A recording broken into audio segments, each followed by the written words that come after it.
Hello and a good morning, good afternoon, and a very good evening to you, the good people of the tube. Hope you're today, hope you're feeling grand and knows what you would. Hi there, everybody. Welcome to the NQ Wednesday, everybody. Let's dive into question one, shall we? Yes, Kasplish. Why not Kasplish instead of Kasplosh? Anyway, so question one today is... okay, so we've got a lot to get through today.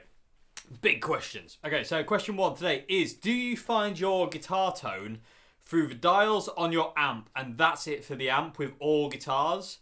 And do your dials ever change? And does the same go for your pedals? Okay, so basically, do I get my tone through the amp's dials and do they ever change? No, basically. All my amps have... I spoke about this in a video, but... I spoke about this a lot, actually. All my amps have kind of like maybe 2 or 3 settings, or 4 settings, you know. One for my pedal board, and then maybe a couple for me going straight into the amp. But they don't ever change, no. Kind of like difference in sound comes from really the guitar I use. But they never really sound that different because I don't know why. But yeah, I mean, I have certain settings, if it makes any sense. Like, and again, because of the way I am, because I use solid state amps and because they're consistent, once I find a setting that works, I don't have to mess with it. It's great, I love it. So once I get a setting that kind of does what I want it to do, I don't have to mess with it. Same with my pedals. My pedals, I don't change them either. Once they sound the way I want them to sound, they stay that way. It'd be very, very rare for me to start tweaking it. The effects I do tweak are things like chorus every now and again, very rarely. But things I do tweak are stuff like reverbs, more than anything. That's kind of like the only really effect that I kind of mess with. Other than that, distortions, overdrives, kind of like core sounds, like, you know, stuff like that, they stay the same. Delays, they stay the same. Always like a really kind of big, like massive, drastic delay, and a kind of like a delay that kind of sounds like Dave Murray. So yeah, I mean, I do find my sound through the dials on the amp and the pedals. Mainly the pedals, most of the time. I like to rely on my pedals more than I do my amplifiers, just because of, well, I've spoken about that before in the past. Like, you know, if I go to a gig and it's backline supplied, if I've got my pedal board, then I know I can get my sound because it's coming from my pedals, not the amp. The amp's just there for power. And that's why I've always done it with amps, really. They're always really, they're more so for power and to project the sound I get from my pedals, as I found out earlier on. I like doing things that way. But, you know, I do like plugging straight into my amps, and I've done a couple of gigs where I've plugged straight into my amp with no pedals whatsoever and just done everything from the guitar, which is great fun as well. So that's always good fun. So, but yeah, I mean, once there's a setting I find with my amps, be it whatever the amps, you know, CL120, Fender Stage, Boss Next Tone, whatever, whatever the amp is, as soon as I found a setting I like, sorry, I've got something in my teeth. Yeah, I don't know what it is, but I can't get it out. It's annoying. Once I find a setting I like, I don't change it. No, it just stays the same. I don't feel the need to change it either. If it sounds the way I want it to sound and does what I want it to do, then it can just stay that way, and I'm happy bunny. Like, I just know coming in here and turning on the CL120 that I know exactly what it will sound like every day, and I like that. So yeah, so. Same for the pedals. The pedals have never changed. Like I say, my governor's still on the same setting it was the day I bought it. You know, the day I bought that from a guitar shop in town, got it back here, found a setting I liked. It hasn't changed since. It just has. There's no need for me to change it. It sounds the way I want it to sound. So it is what it is. Same with the CL120 actually. The CL120 took about 3 days to find the sound I liked, because I was going through all sorts of different kind of sounds. The MG was kind of like, you know, a bit longer, because I didn't really know. When I got my first MG, I didn't really know how to get the sound I wanted. So the MG took about a year for me to find the sound I wanted in it. But once I found the sound I wanted it from 2005, the settings have never changed. CL120 took a couple of days because...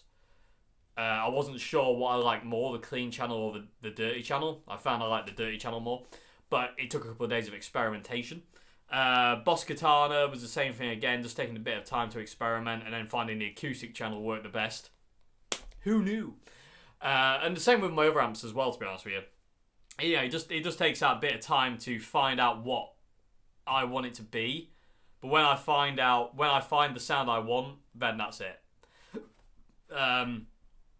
invariably what I'll do is at that point is I'll write it down. I've got a big book of settings that I have, where I've got all the settings for every amp I've got kind of written down, so to say, so I know kind of like where things are. But the thing is, like I said, once I've said it, I don't go back to it. You know, I don't mess with it at that point. It is what it is. But the only thing I do really mess about with on the amp is the reverb and bass, maybe, but not really. You know, the thing is, it's like the bass dial on my Katana and my Orange is off, so I don't have any bass on the Katana or the Orange. It's always on 0. On the Marshalls, it's on full, because you don't get as much. The Orange and the Katana's low end frequencies, the bass dial is really powerful, and I don't really need that much bass. I don't need any bass source. I turn it all the way down. Whereas the Marshall without the bass is kind of skinny, which is really, really cool because it cuts like a beast. It's really, really good. But for when I'm playing, well, if I was using my Marshall in, say, like a band situation where there's another guitarist, I would have no bass. I would turn the bass all the way down. But if I was playing with a trio where I'm the only guitarist, the bass would be on full to fill the space. I don't have to do that with the Orange or the Katana or anything like that, but I do have to do it with I have to mess around with the bass with the Marshall, really. But, you know, like I say, I mean, the settings are pretty much identical. Not identical, sorry. The same, you know, all the time. Once I find a setting, I'm glued to it. A creature of habit, like things to stay the same. I fear change. I don't like change. It scares me. Why is that in a different place? No, I'm joking. Anyway, but yeah, did anyone else get scared then? I did. Anyway, okay, so, yeah, so once I find a setting I like, that's it. I don't mess with it. That's the setting it's always going to be. So I don't feel the necessary need to kind of change things at that point. Same with guitars, actually, to be honest with you. Like, once guitars are set up the way I like them to sound, they don't change. You know, these two guitars here, the red Strat, the 1,000 subscriber giveaway guitar in the corner there, which is just ridiculous, and yeah, enough said on that because it does depress me. And the Epiphony here, once they've been set up the way they are, it's all good. I do need to do a bit of fret leveling on that though, because I've already kind of lowered the frets and it's starting to choke. So I have to fret level that guitar because I'm playing it maybe a bit too much. I don't know. That's a good thing, surely. Anyway, but yeah, so I need to do a bit of fret leveling on that guitar, but that's okay. That's okay. Looking forward to doing that. Might do a video on that actually. I don't know. People of YouTube, would you like to see me attempt to fret level in my really ham-fisted way that I do it? It works, but it's not very neat and tidy. But you know, it's all good fun. As long as it works, I don't really give a monkeys. But yeah, do you want to see a video on that? Let me know in the comments section below. But like I say, yeah, do I find my tone through the dials on the amp? Yeah, it's amp and pedals. That's what I do. And then there's a difference in tonality really comes from these things. You know, depending on what guitar, because this guitar sounds totally different to that guitar. So when I plug this in, I know what I want from this. You know what I mean? I know what I want from that. So they do sound different. And I've really fallen in love with this guitar, by the way, people at YouTube. I really, really like it. I haven't done a demo of it yet, believe it or not. But I will do it at some point. I'll get around to doing a demo of it at some point. But it is, like I say, it's not a real Epiphone. It's a Epiphony. But it is a great, great guitar. I love it to bits. So cool. These pickups sound amazing. They're really microphonic. You can tell they're definitely not waxed it, but I like that anyway. It's kind of like trying to wrangle a tiger, and I quite like it. I like the challenge. Because it's super noisy, this guitar, but it's super great. I love it. It sounds amazing. And it looks cool as well.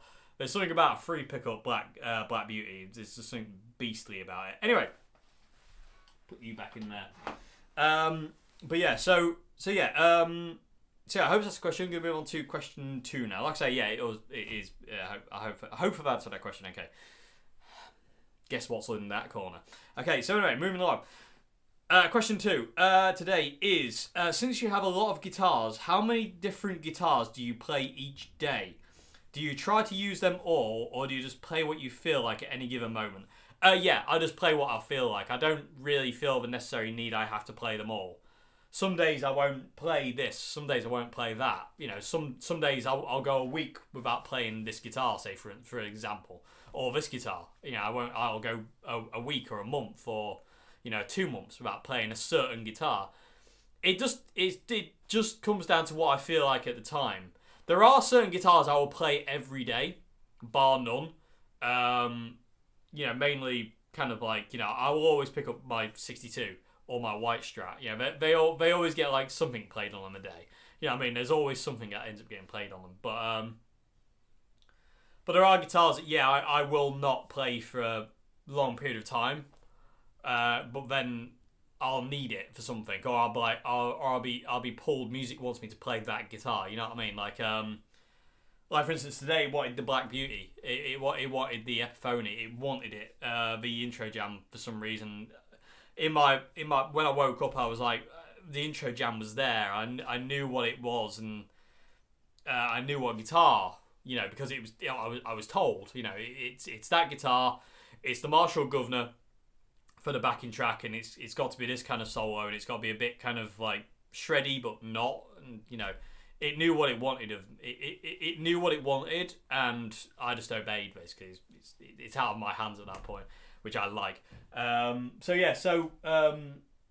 It all comes down to kind of really kind of like say, what I feel like you say at any given moment. It just depends on where I am and what the music wants of me at that point. It's not necessarily my choice sometimes, but that's what I've learned is trust in it, because it knows better than I do. If I went to say, well, yeah, but I want to play my Red Oswald, because I did want to play my Red Oswald for the intro jam, it wouldn't have had the right sound, because it needed that kind of like humbuckery, kind of like chink chink chink, kind of palm mutiny sound, and it wouldn't have been the right guitar for thinking, and I'm not going to go against music because, like I say, it knows better than I do. It's just any given moment really. What I feel like picking up, I'll pick that up. But and also this guitar's in E flat, so it wanted that kind of like heavier kind of sound. So, and the the Oswald's in standard, so be that what it may. But man, I don't really like to tie myself down to kind of going, I've got to play all my guitars, every day. I've got to play them all, because I just don't feel that way. It's one of those things of like, it's got to. I need to know. I need to be drawn to a guitar. I need to know what guitar I want, and invariably it'll tell me anyway. The music will tell me what it wants and what guitar it wants and what kind of sound it wants and what kind of thing I should be doing. Instead of me trying to think about it, it tells me, and I just have to go like submit to it and just go blank basically and let it take over. So yeah, really, it's kind of like whatever feels right at the time, regardless of what is going on. Some days I'll play one guitar all day. Some days I'll play 3 or 4 or maybe 5 or 6 guitars a day. It totally varies. Some days I'll just maybe try and play them all, or I'll go through making sure they're all okay or whatever. You know what I mean? Just kind of us making sure everything's okay. But yeah, it's just totally dependent. Really, it varies. What to whatever. Really, I just realised there's a big piece of wood being chipped out of my pedal board there. Yeah, cool. Okay, so like I say, it's any given moment. Really, I don't really kind of mess around, kind of like thinking about that too much. To be honest with you, I know I've got a lot of guitars. In all fairness, I need to thin the herd. I've got far too many. He says. It's a bit weird, isn't it, for him to say that? But, you know what I mean. But, I've got far too many. Did I just actually say that? There's no temperature.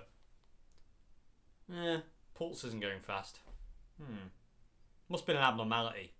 A little blip, maybe, on the radar. He's mad. Anyway! Let's move along. So it just depends on what I feel like, where I'm getting led that day by the music, just to kind of what's guiding me that day, really.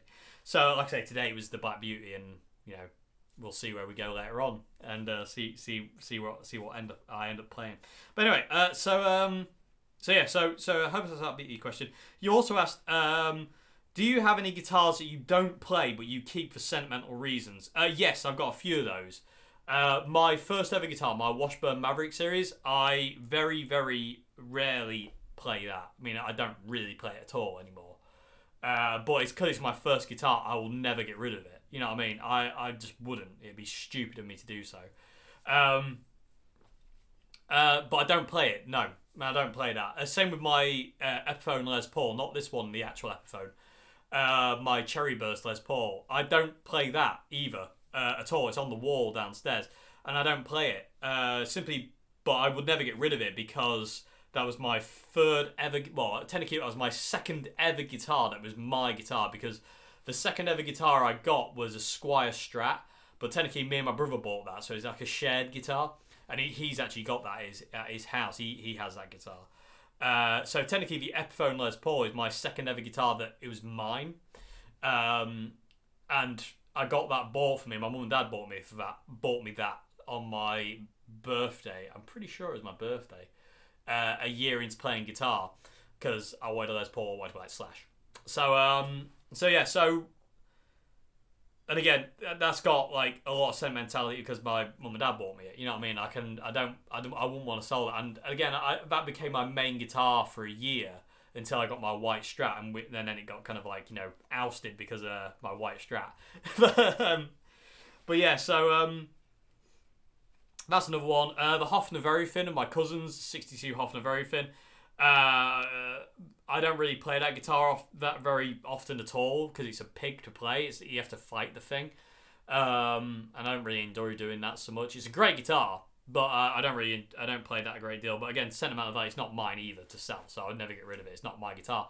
It's basically just on like loan, permanent loan at this point in time from my cousin. But like I say, when he wants to shift it or whatever, it will go. So, yeah, be that for what it may. Is there any other guitars? I think that's about the ones that I don't play. The rest I will play. I can't think of any more. Well, there is one more guitar that I don't play anymore, and that's my Tanglewood Acoustic. And the reason I don't play that anymore is just because it's basically unplayable.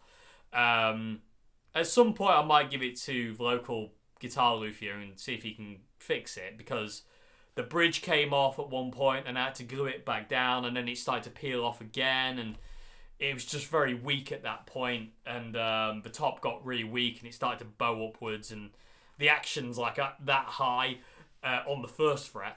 And no matter what I did, eventually I ran out of things to do with that guitar to try and get it to play right. You know, I sanded down the bridge. I fret leveled it. I did the truss rod. I did all the stuff I could to get that guitar to play comfortably, and eventually, unfortunately, it's just not doing it anymore. It's just not working anymore. Like, no matter what I do, the action's high. The strings on it, even though they're light gauge kiss strings, are only 10s. It's still really stiff. It's really like, and it doesn't feel like it used to. It doesn't sound like it used to either. It just sounds a bit dead now. And it just doesn't sound as good. I think that's because the bridge is lifting again. It's not because it's not in full contact with the bridge, the body. It's acting the goat. And Tanglewood did this stupid thing with their acoustic guitars. Is they seem to kind of like put the bridge down first and then lacquer over it. So when the bridge broke away, it took a lot of wood with it because the lacquer was kind of like there, and it kind of it went a bit weird because there was no lacquer under the bridge. It was just around the bridge in the bridge shape. It was bizarre, and so when the bridge ripped off, it split a lot, which it would do anyway. But it did make a bit of a mess of things. I mean, I don't know. Maybe that's a fault. I don't know. But it seemed a bit stupid to me. But I don't know. I'm not a luthier of any kind, so I don't really know. But that is a guitar I don't play. I'm just trying to think if there's any more that I've got that I don't play. I can't think of any more that I don't, but like I actively just like don't use. I say there's the Epiphone, there's the Washburn, Tanglewood Acoustic because it's dead. The rest will get used. The rest will definitely get used at some point for something. You know what I mean? There's not one guitar I can think of other than those three that I just don't play. The rest I will play. Those three don't get played for just for certain reasons. Like the Epiphone Les Paul, I don't really like the sound of it, but again, I would never get rid of it because, you know, it's massively sentimental to me. The Washburn, I love that guitar. It's my first ever guitar, but I don't really play it because it's not the kind of sound I'm after. It's a really great guitar. I love it to bits, but it's not kind of the guitar I play much to be honest anymore. And the same with the Tanglewood. It's just dead, sadly. But maybe it'd be worth getting the Tanglewood fixed at some point, definitely. But it's going to be expensive. I think it's going to be expensive. It might not be worth it, unfortunately. I don't know. We'll have to see. People here. I'm not sure. But like I say, yeah, there are guitars that I will keep for sentimental reasons. Like I say, the Epiphone, Les Paul, Washburn, and my Tanglewood. Because my Tanglewood was my main acoustic. I think I got that in 2005 or 6. 2006, I want to say. Yeah, 2006. Or was it 2005? One of the two. I got that then, and it was my main acoustic, basically, until last year. When it just wasn't working anymore. I could feel it was just like, I can't do this, Dave.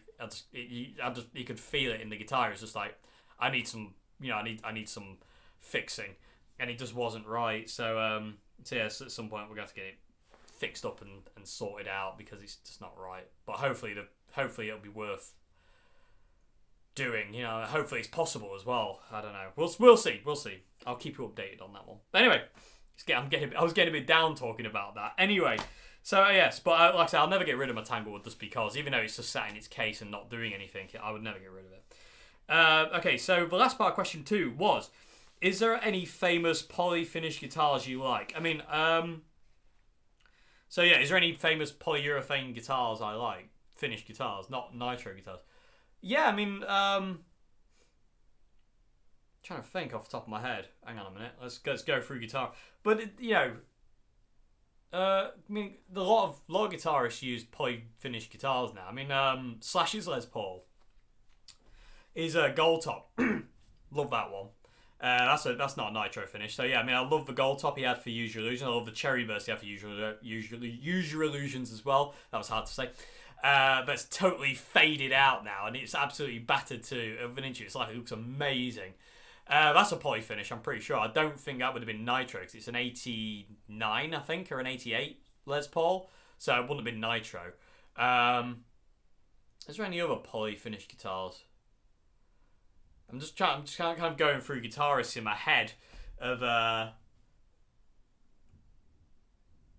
Jerry Control's GNL Rampages. They would be a polyurethane or polyester or whatever it is finish. They wouldn't have been a nitro cellulose. The GNL Rampages, is one of those guitars that I really want because of Jerry. I really want it. If only to try a Rampage, I'd be happy. But they're so expensive, they're like way above my price limit. Being what they are, and also they don't make them anymore. I think they bought them out as a limited run as a Jerry Control signature. But to try and find an original is impossible, and to afford the Jerry Control one is just way out of my price range. But I've always wanted one because of Jerry, because I'm a massive Jerry Control fan. So and that's why this guitar's in E flat, because this is my Alice in Chains guitar. Because I'm a massive Alice in Chains binge playing at this point in time. But yeah, I mean, stuff like that, Jerry Control Slash, think.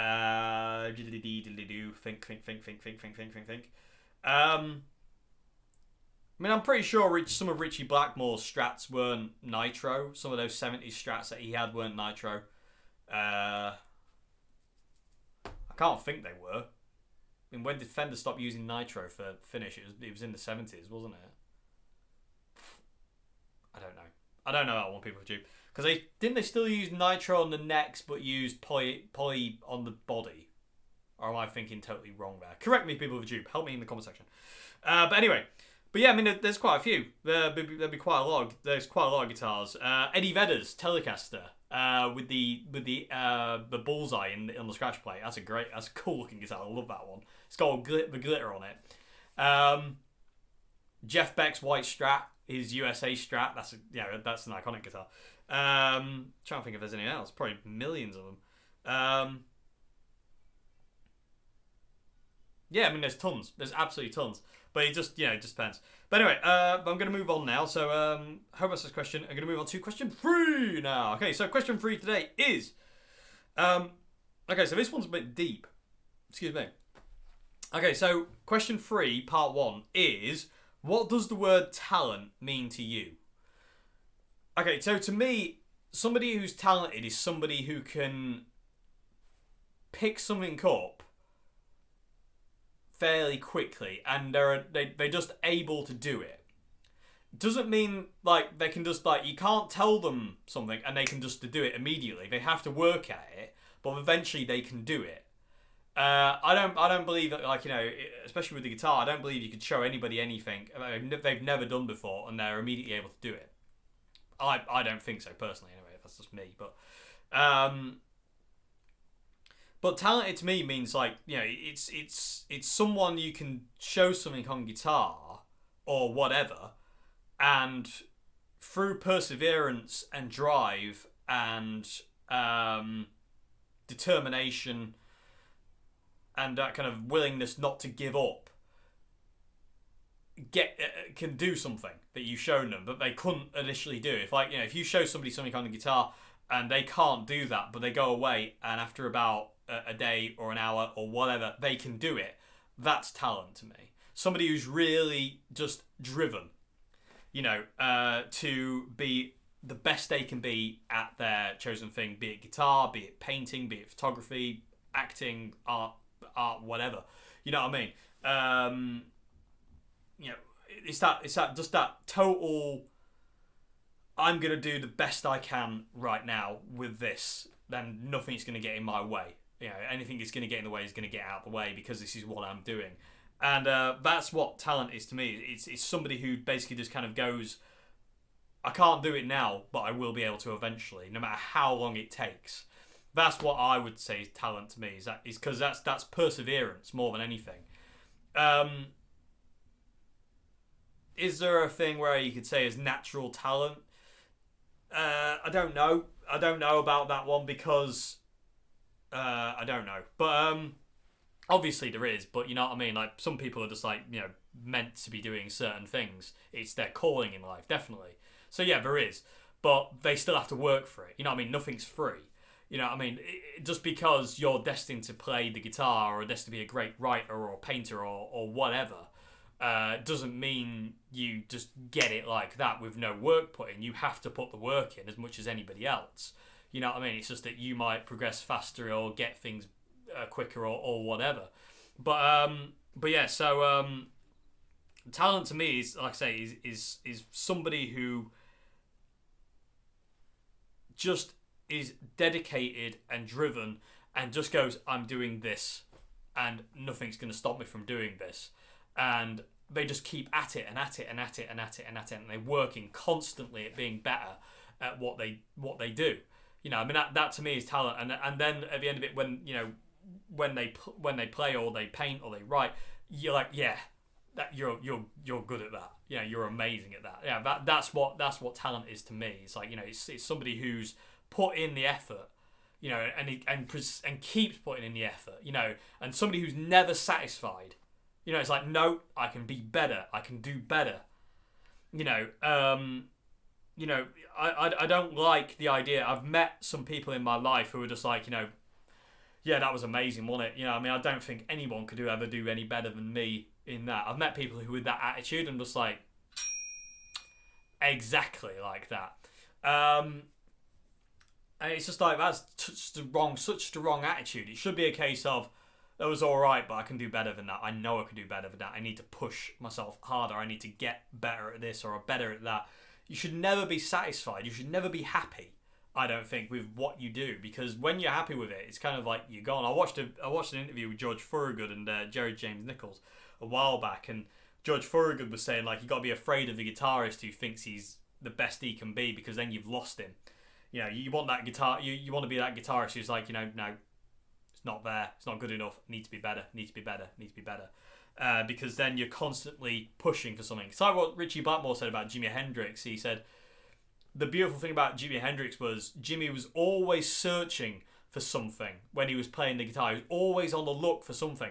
And it might not even exist, but he was looking for it and he was pushing for it and he was trying to find it regardless. And some nights he might not find it. And some years he might not find it. But he was trying every time he picked up a guitar to find whatever it was that he wanted. And so, like I say, and it might not even existed, but Jimmy was looking for it. And I love that quote from Richie Blackmore, because he said that's where the magic of Jimmy really was, because you could see it in his playing. Like, he's always looking for something. A different sound, a different tone, a different note, a different kind of way. I love that. And it's just like, it's just not there. I need to work harder and work harder.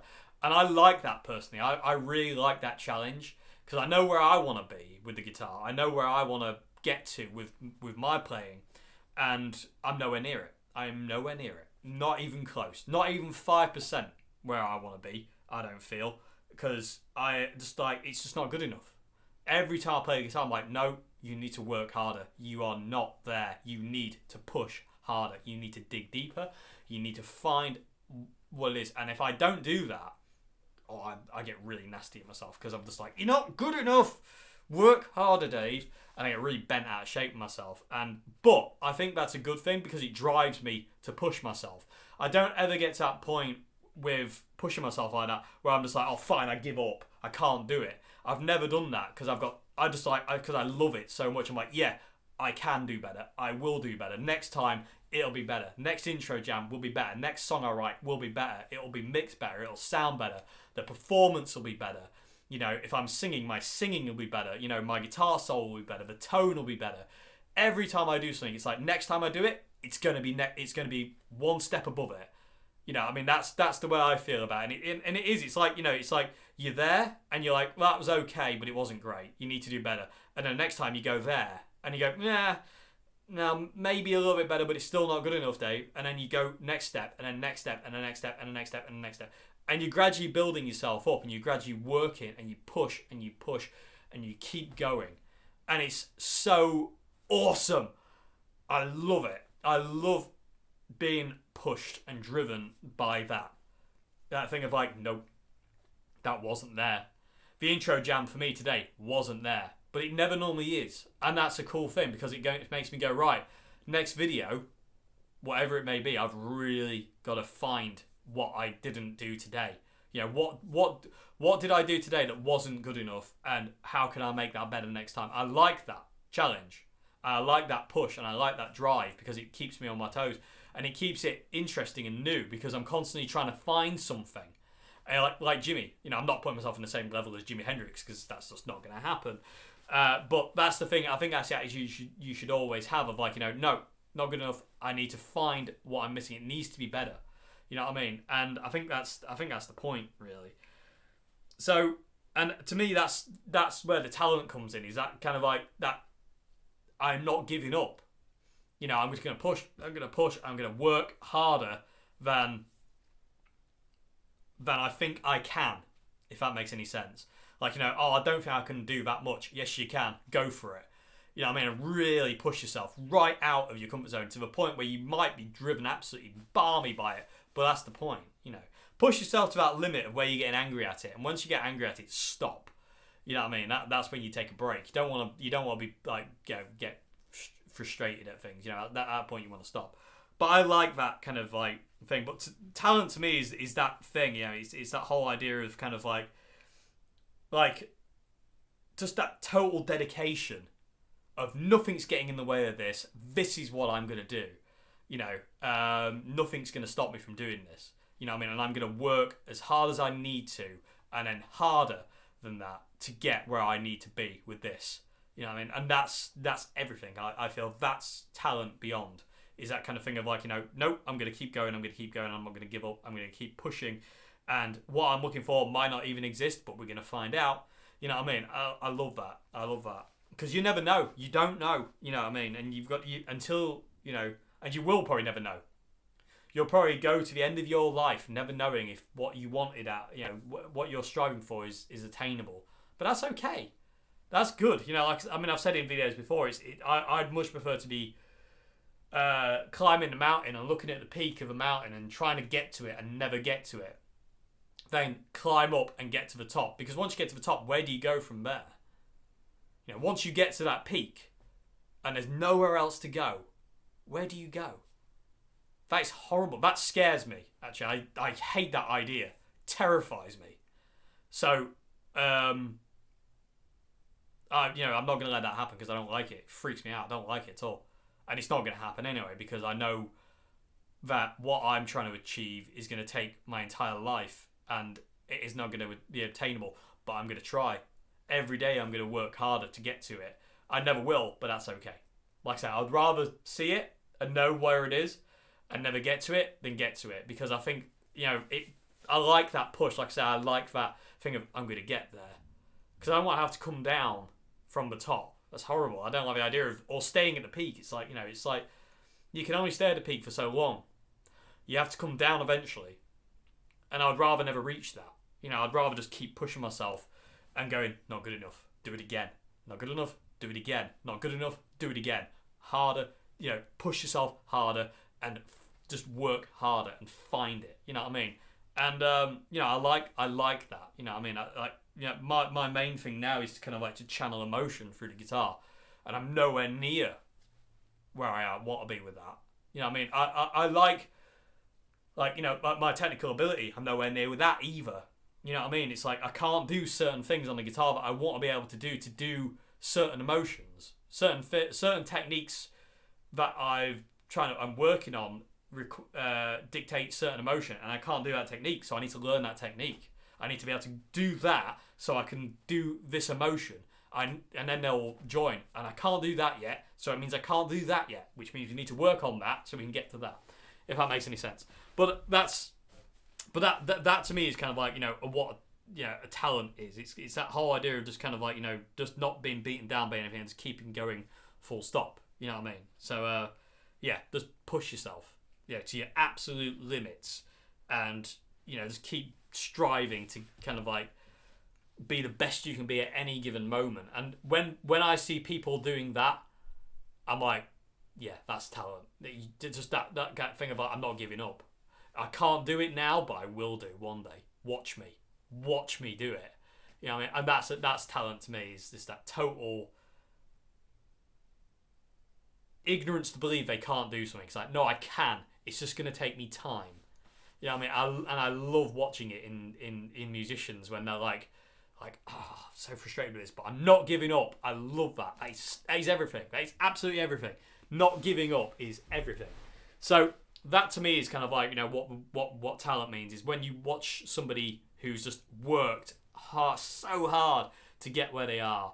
You know what I mean? That's everything. It's so cool. So so that's what the word talent means to me. Sorry I had to bring myself into that as an example, but like I said, I can bring in other examples aside from that. My friend Nicole and Marjo, they're exactly what I mean by this. When I was in France teaching them guitar and we were jamming all this, that and the other,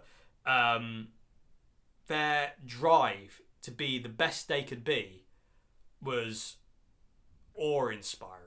And this thing is awe-inspiring. When people are just kind of like, I can do this, I can do this, I can do this, watch me, I'll get there eventually. I find that absolutely awe-inspiring. And they were, to watch them kind of like, I would show Nicole or Marjo something on guitar, and they would just go away and they would practice it until they got it right. And it's like, that's it. And that's everything, you know what I mean? Because I have taught people in the past where you show them something on guitar and they just don't do it. They don't go away and practice it. And they come back next week for a guitar lesson and they haven't even bothered to try. And they go, yeah, I didn't really have time.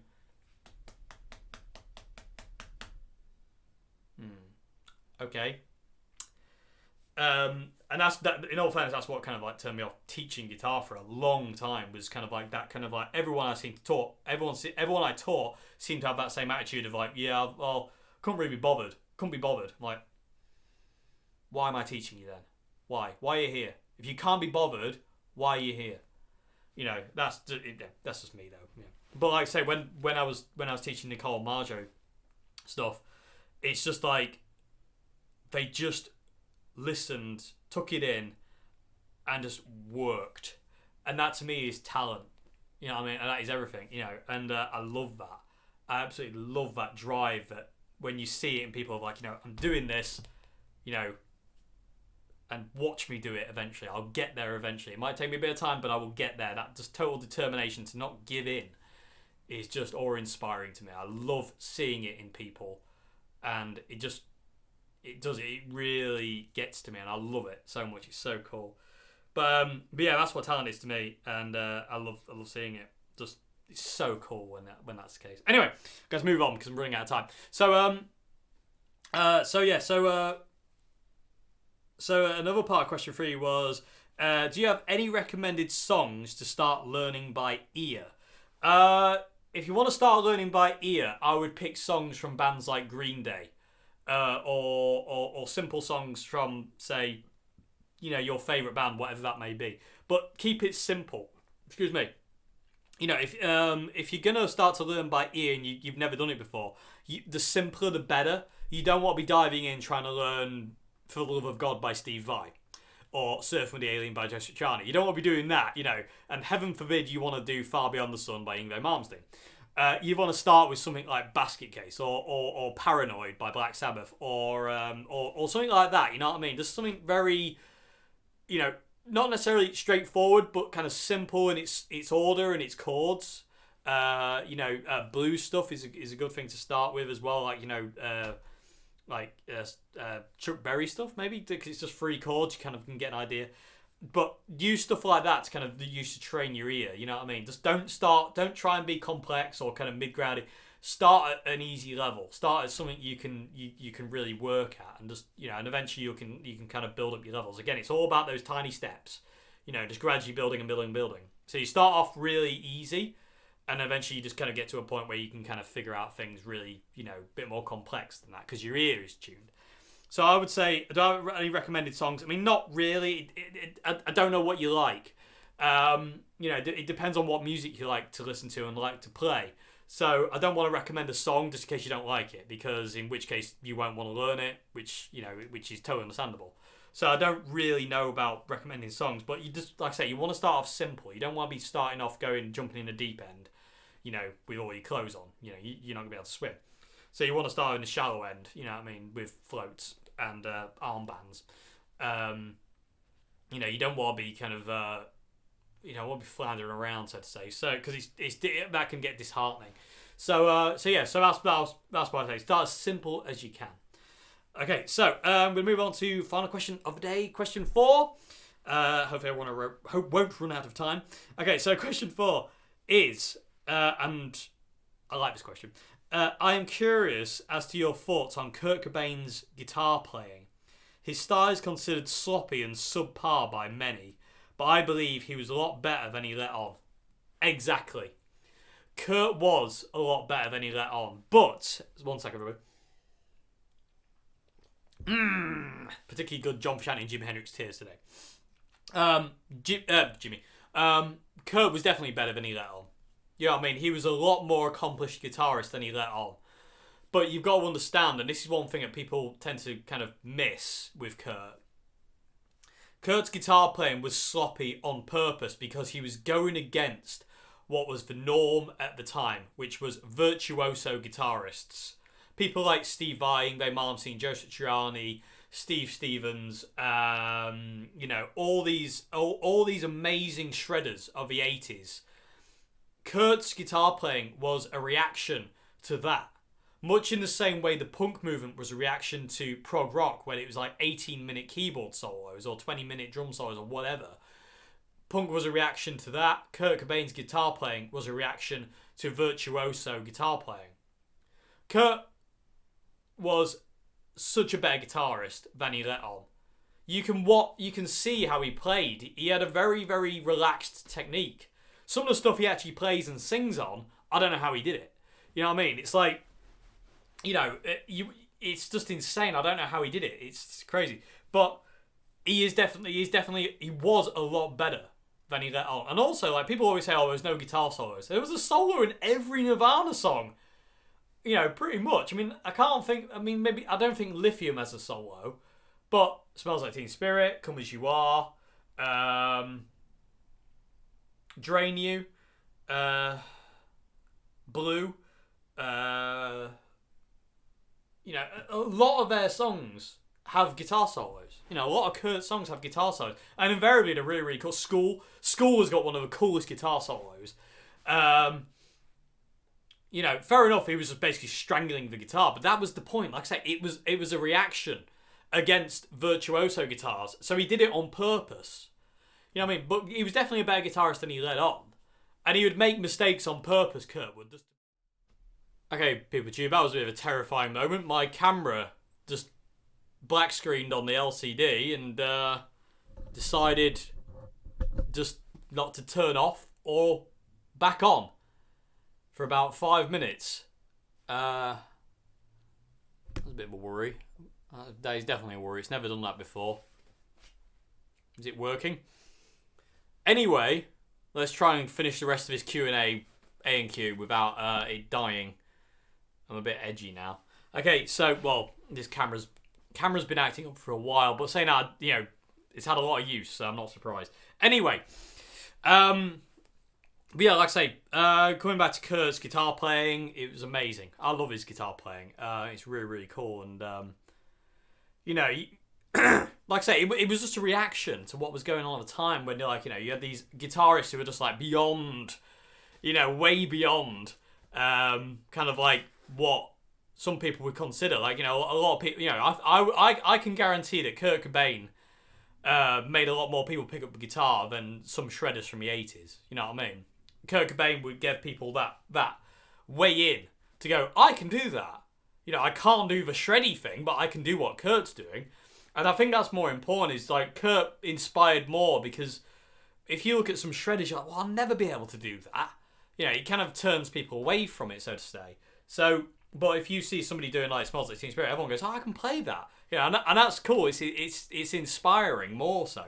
So I think I like that kind of, I like that side of Kurt. He really inspired a lot of people to kind of gig and write songs and play guitar. Whereas a lot of people would probably be turned off by the idea of kind of like, you've got to be like this virtuosic, whatever that word would be, guitarist to be any good. You know, I mean, to be accepted. And Kurt kind of took that away and put more emphasis on kind of like the song and melody and stuff like that, and that's really, really cool. A lot of grunge bands did that. Alice in Chains, you know, Soundgarden, you know, Screaming Trees, Mother Love Bone, Pearl Jam, you know, all these bands. You know, they're awesome musicians, but you know, you wouldn't turn around and it's not the same music as kind of like the 80s shred thing, and it was a rebellion. It was against that. You know, Kurt was especially against that whole kind of guitar playing. So yeah, he did. He definitely went against that and played messy and sloppy and would do kind of those crazy things where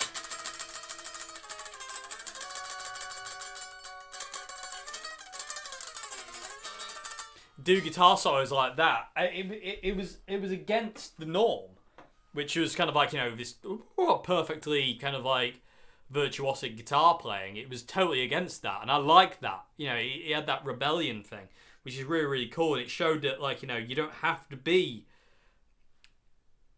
technically perfect on the guitar to play the thing. You know, same thing with like people like Noel Gallagher. Noel Gallagher was the same.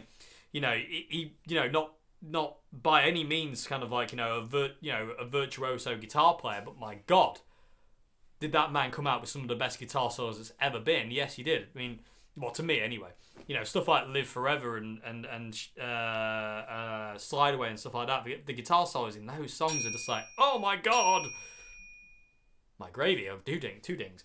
But yeah, amazing. So, but yeah, I mean, I love Kurt's style of guitar playing personally. It's just aggressive. I mean, I love Kurt. I love his music, his melodies, his songs, his playing, his guitar tone, his attitude, you know, towards, you know, make a mistake, you make a mistake. You know, you hear it all the time, and, you know, and never take it too seriously kind of thing. You know, you have to take it seriously to a point, but you got to be careful. You know what I mean? You still need to retain having kind of like having fun with it. Yeah, and I like that. So yeah, Kurt was definitely, in my opinion, he was definitely a better guitarist than he let on. But that was the point. He didn't want to be that kind of like, you know, it was anti-guitar hero. You know what I mean? He didn't want to be the kind of guitarist who stands at the front and does like this widdly guitar solo.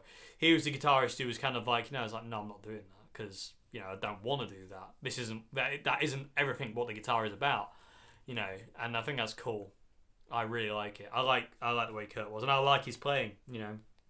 I love Kurt's guitar solos. Like I say, the solo in School is amazing. He's not strangling the guitar in School like he is in something like Drain You, but it's amazing. His guitar solo is amazing, and his control over feedback was otherworldly. You just have to listen to You Know You're Right coming out that first chorus, that note he holds of feedback, and he bends it.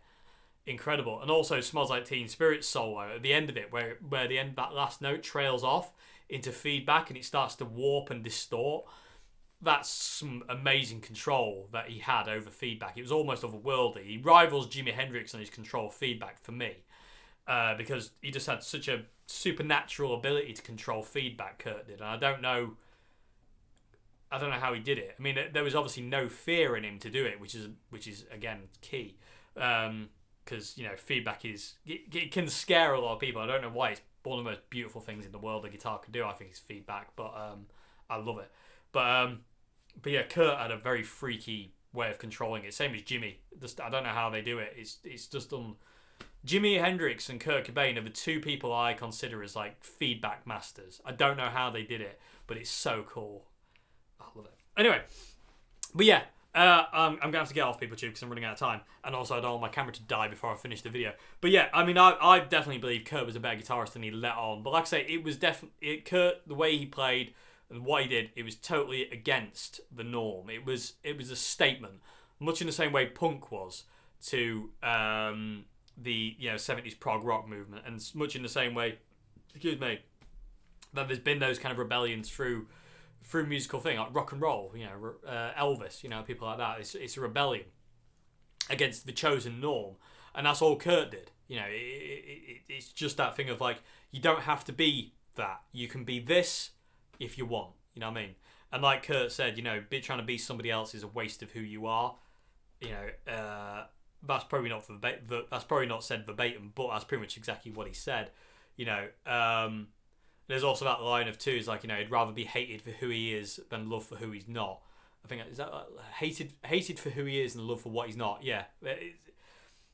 He was switched on, Mr. Kurt was. He really was. He knew. He did know. He was very, very clever. And, yeah. And like I say, his guitar playing, he knew exactly what he wanted out of the guitar, and he got it every time, you know what I mean? Like, and he just let things...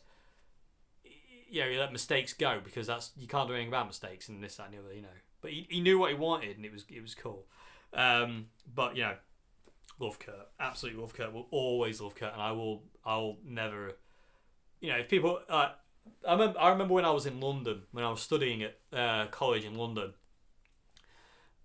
In the kind of like recreational area, kind of where in the college, we had some seats and stuff where you could just go and sit. And they always had music TV on, back when there was music TV, on like MTV, where they would show music videos. And we were sat in there one day, and Smells Like Teen Spirit came on. And everyone was just kind of laying into Kurt, saying, "Oh, rubbish guitarist, sloppy guitarist, this, that, and the other, rubbish, no. And I said this, I was like, fair enough. You're welcome to think he's crap, and he's not a very good guitarist. I said, but what other guitarist in the world made two notes sound as good as he did? And that's my point. Those two notes, my God, how good do they sound in that song? Two notes, you know what I mean? It's just insane. And the guitar solo where he just mimics the vocal melody, it's just like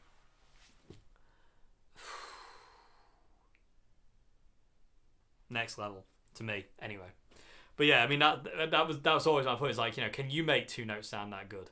Can you write a song that's as powerful as Smells Like Teen Spirit? Because I can't. I never will be able to. And will never hear melodies and songwriting like Kurt Cobain again. There will be imitations of Kurt, but you'll never be Kurt. His use of melody and intervals and chord progressions and stuff like that, no one's ever done it again. But Kurt. Kurt was a one of a kind. No one will ever be Kurt Cobain again. Much in the same way no one will be Jimi Hendrix again. No one will be Steve Vai. No one will be John Frusciante, Peter Green, all these guitarists, Rory Gallagher. They are what they are. They are who they are. You know what I mean? And once they're gone, they're gone. You know what I mean? No one's, you can imitate them, but you can't be them. Lane Staley. No one can sing like Lane Staley. Chris Cornell. No one can sing and write songs like Chris Cornell. You know what I mean? All these people, they're here for what little time I have. Jeff Buckley. And we're lucky to have them for as long as we have. So you just enjoy it. And if you don't like it, don't listen to it. You know what I mean? It's just the way it works, I think. But yeah, so, you know, for what that's worth. But, you know, I love Kurt. I really do. I mean, he's always been a big hero of mine. I mean, I grew up listening to Nirvana as well. I grew up listening to Nevermind and Incesticide and Unplugged in New York. Unplugged in New York is a real special place for me. We had it on tape. I think my brother still got the tape, actually. He bought it from HMV when it came out on tape. So we could listen to it in the car.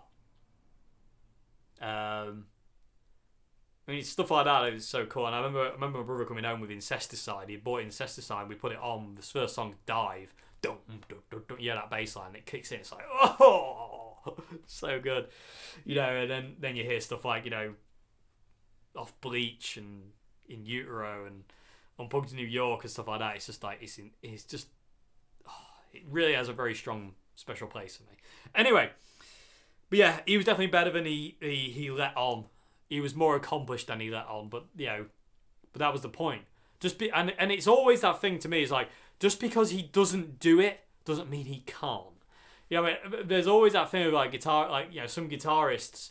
You're like, oh, but they can't do this. It's like, well, what if they choose not to? What if they can do that, but they just choose not to?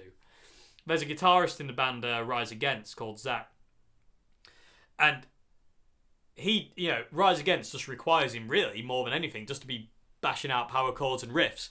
But have you ever seen that man solo? God, my God, can he solo? He's so nimble and nippy up and down the guitar. His technique is incredible, but he doesn't really do, like, you know, he'll maybe do it in one song in a Rise Against set. Like, that's an hour and a half, he'll maybe do one solo, but that solo is like, whoa, okay. You know what I mean? But it's all the whole thing is like, just because you see him not do it doesn't mean they can't. Billy Joe from Green Day is another one. Just because he doesn't solo doesn't mean he can't, because he can. You know, have you ever seen Billy Joe solo? It's really good. Anyway, but yeah, be that for what it may. Anyway, hope you enjoyed this video. I'm going to have to go, people tube, because I'm way over time and I'm going to run out of battery in a sec. So anyway, I hope you enjoyed this Q&A, and I'll see you again for another vid soon. And hope to answer your questions okay. I hope there's something that you can take away. And yeah, if you want to submit a question for Q&A Wednesday, description box below, email link, email me there. I will get to it when I get to it. I go through sequential. I don't pick and choose unless I've answered it already. And yeah, I will see you again very soon for another one, people tube. Have a great one. Goodbye now. Thank you much indeed for watching. Goodbye now.